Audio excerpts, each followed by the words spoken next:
La violencia sexual es un problema social y de salud pública que tiene implicaciones jurídicas y no al revés, donde a la víctima se le afectan tanto la esfera física, mental y social, determinando un desequilibrio en su salud.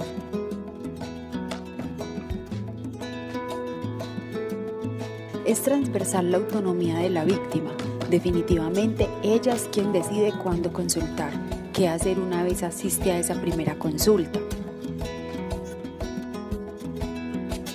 El grupo que atiende a la víctima debe tener respeto por la dignidad humana, ofreciendo un trato respetuoso, garantizando una atención con calidad, explicarle paso a paso lo que se va a hacer, esperando el tiempo necesario para que la víctima comprenda y decida qué atención necesita y en qué instante la quiere, para finalmente conseguir el restablecimiento de los derechos de esa víctima. Es realizar una completa valoración clínica inicial de la víctima, la cual tiene dos componentes, una anamnesis y un examen clínico. Es necesario tener presente y garantizar la privacidad, un sitio donde la víctima pueda estar cómoda con su acompañante y el equipo interdisciplinario, sin ser interrumpidos. Lo correcto es permitir que la víctima haga un relato libre de forma espontánea, sin interrumpirla.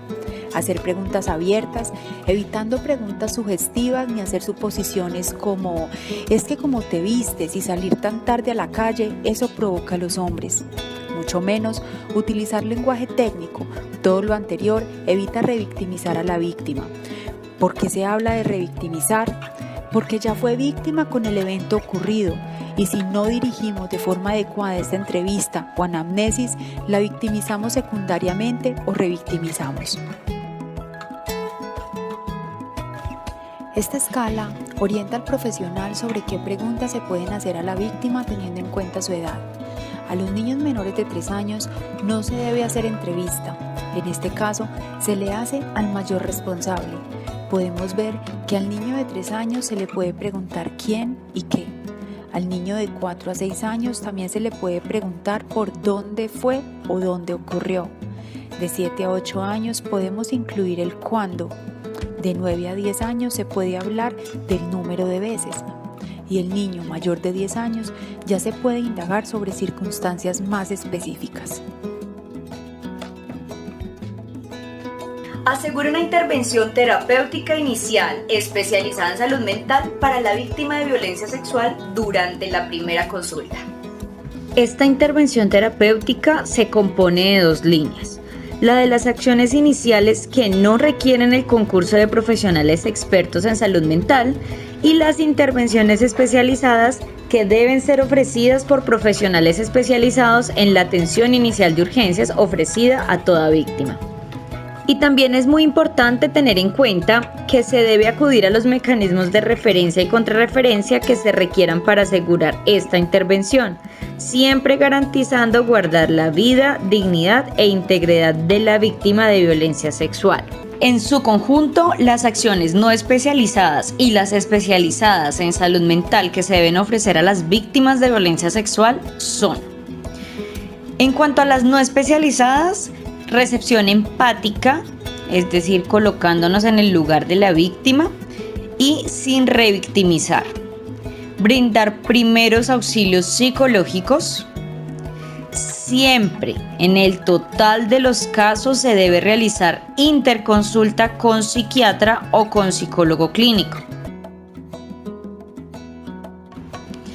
Estas acciones no especializadas implican obligatoriamente orientación y apoyo, desculpabilización,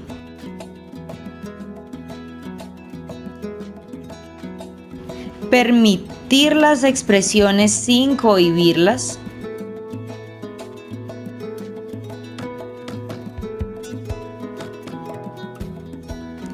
no presionar a hablar, explicar posibles síntomas, informar derechos de las víctimas de violencia sexual y la ruta que se va a llevar a cabo con ella, búsqueda de mecanismos para la atención, activar estrategias y rutas de protección, brindar un trato humanizado digno y sobre todo conservar la confidencialidad. Y en cuanto a las acciones especializadas, tenemos la intervención en crisis propiamente dicha y la derivación a intervención terapéutica por equipo interdisciplinario en salud mental o continuación de psicoterapia breve por psiquiatra o psicólogo clínico. Ahora tenemos que las características de los primeros auxilios psicológicos generales para víctimas de violencia sexual, brindados por el personal de abordaje psicosocial y otros trabajadores de la salud son: primero, es que son muy diferentes a una entrevista psicológica y no implica acciones de psicoterapia, aunque sirven para proteger de daños mayores a esas víctimas de violencia sexual. Segundo, es que se debe proporcionar a esa víctima de violencia sexual oportunidad de que hable sobre los hechos, pero sin presión. Se le ha de informar sobre su derecho de negarse a hablar sobre los hechos con los trabajadores de asistencia psicosocial o en general trabajadores de la salud o con periodistas. Escuchar pacientemente aceptando lo que se oye, pero sin emitir juicios. Transmitir una empatía auténtica.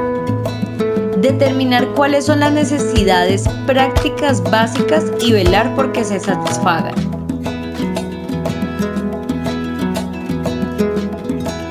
Preguntar a la víctima de violencia sexual qué le preocupa y tratar de abordar esa situación. Desalentar maneras negativas de hacer frente a la situación, especialmente cuando hablamos de consumo de alcohol y de psicoactivos. Alentar la participación en actividades cotidianas normales y aprovechamiento de medios positivos para hacer frente a esta situación.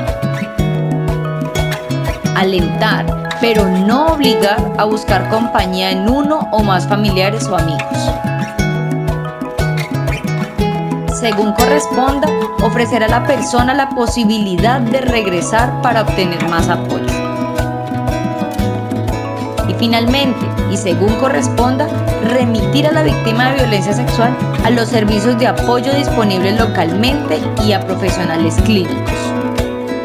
De esta forma, hablemos de las características interpersonales requeridas en la médica o médico general que realice la atención inicial de la urgencia médica por violencia sexual. Una de las características es el trato empático. Este se da cuando quien presta la atención intenta conectarse con lo narrado por la víctima, fomentando la sensación de comprensión y de un genuino deseo de brindar ayuda. Confidencialidad. Escucha activa y tranquila, evidenciada en el lenguaje verbal y el no verbal. Sensibilidad por el tema y evidente deseo de ayudar a resolver la situación. Esto se manifiesta en la preocupación real del profesional por el bienestar de la persona más allá de los procesos y procedimientos. Evitar a toda costa emitir juicios o culpabilizar. Contexto de atención de la urgencia tranquilo y privado. Debe fomentar en la superviviente sensación de control y autonomía, asimismo generar seguridad en ella. Planee los seguimientos clínicos requeridos por la víctima.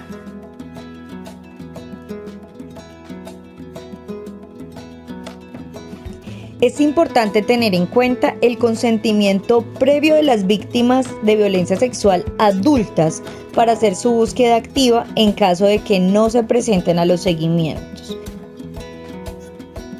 En total, se deben realizar 5 consultas de control.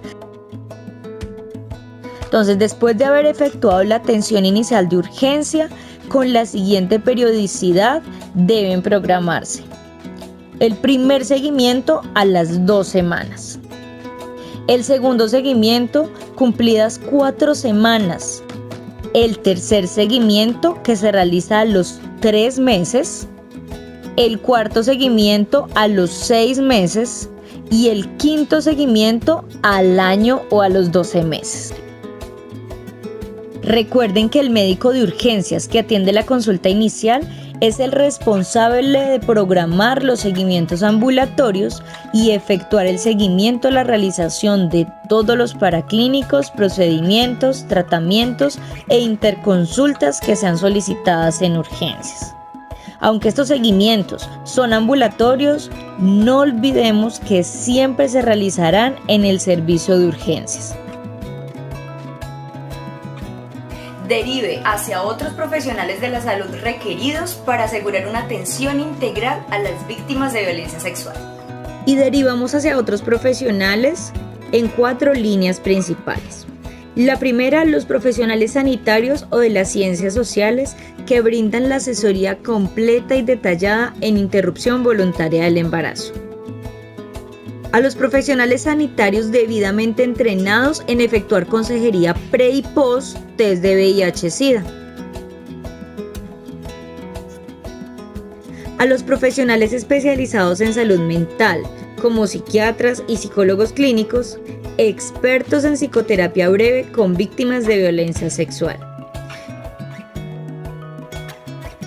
Y a otros médicos y médicas especialistas que se requieren para la atención integral de lesiones o condiciones clínicas que sean documentadas durante la valoración de la víctima. Realice los seguimientos rutinarios que requiere una víctima de violencia sexual atendida por el sector salud.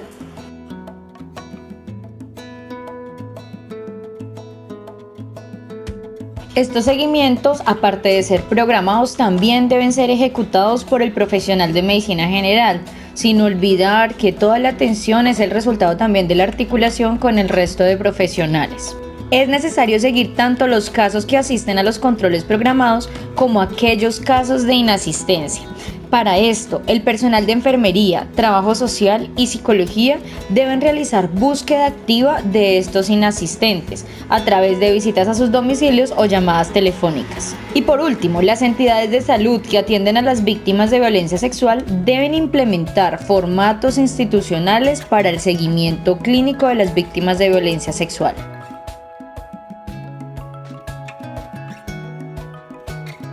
Primer seguimiento. Programado los 15 días contados a partir del día en que ocurrió el evento. Realizar control clínico, revisión de exámenes y formulación de medicamentos si aplica. Recomendar el uso del preservativo. Verificar si hay embarazo o no y en caso de estarlo, confirmar. Si desea la interrupción voluntaria del embarazo, entonces brindar asesoría y garantizar procedimiento de atención en salud mental. Y si desea continuar con el embarazo, ingresar a los controles prenatales, clasificar el riesgo para el binomio madre e hijo y brindar atención en salud mental. Revisar los resultados de exámenes para infecciones de transmisión sexual. Solicitar pruebas diagnósticas confirmatorias si aplica e iniciar tratamiento en caso de que no se haya iniciado. Evaluar si ha recibido atención en salud mental, social y familiar y remitir a salud mental en caso de considerar necesarias las terapias individuales o grupales. Segundo seguimiento. Un mes contado a partir del día en que ocurrió el evento. Realizar control clínico y valoración de presencia de leucorrea, uretritis o úlceras en genitales, zona anal y boca. Aplicar segunda dosis de hepatitis B. Realizar seguimiento a la ruta de atención, procesos y procedimientos recibidos y el seguimiento a otros diagnósticos asociados. Realizar control de VIH y prueba de embarazo. Evaluar si ha recibido atención en salud mental, social y familiar. Y remitir a salud mental en caso de considerar necesarias las terapias individuales o grupales. Tercer seguimiento. 3 meses contados a partir del día en que ocurrió el evento. Seguimiento al diagnóstico para VIH. Ante una prueba confirmatoria, brindar asesoría en VIH. Evaluar si ha recibido atención en salud mental, social y familiar y remitir a salud mental en caso de considerar necesarias las terapias individuales. Cuarto seguimiento. 6 meses contados a partir del día en que ocurrió el evento. Aplicar tercera dosis de hepatitis B. Realizar seguimiento diagnóstico para VIH y ante prueba confirmatoria brindar asesoría en VIH. evaluar si ha recibido atención en salud mental, social y familiar y remitir a salud mental en caso de considerar necesarias las terapias individuales. Quinto y último seguimiento. 12 meses contados a partir del día en que ocurrió el evento. Y en este último seguimiento se repiten las acciones del cuarto seguimiento y finalmente se cierra el caso. El responsable de cerrar el caso es el médico o médica general. Y algunos aspectos fundamentales durante el cierre adecuado de caso incluyen educación de la víctima en derechos de las víctimas de violencia sexual, promoción de la salud sexual y reproductiva y la prevención de futuras victimizaciones sexuales según el tipo de vulnerabilidad detectada. Y por otra parte, el asesoramiento integral sobre los derechos sexuales y reproductivos, incluyendo la prevención de embarazos.